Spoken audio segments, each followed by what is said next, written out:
Hello and welcome to today's Tech Tip. In this video, I'll be showing you the two latest enhancements regarding surface measurement location editing. I've got a surface measurement on this part and I'm pretty much looking down on this face. So you can see it's pretty much the ZX plane and the Y is kind of going down on this face. But if I hold the Shift key down and click on the surface measurement to drag it around, you can see over on the left side, as I was talking about, we now have kind of a live screen where you can kind of see what the numbers are. So let's say I wanted X to be 2550.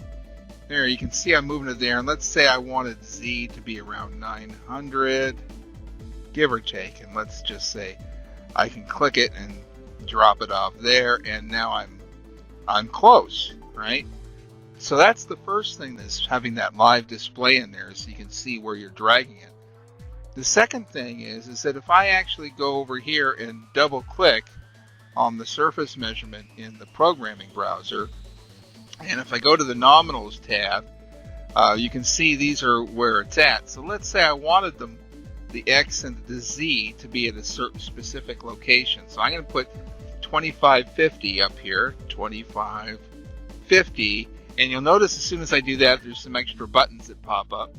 And I'm going to go over here to Z. I think it was 890 that I was shooting for. So now the Y I don't know, because they only gave us the X and the Z, let's say.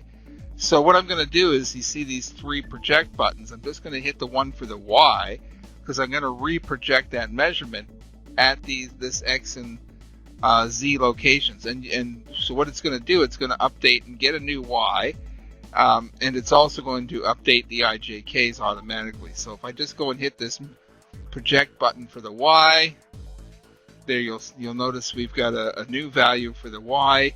And I don't know if you noticed, but the IJKs changed slightly, but the X and the Z remain the same as I typed them in.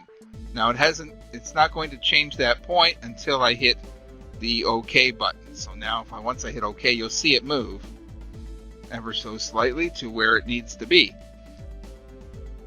Thanks for watching and have a great day.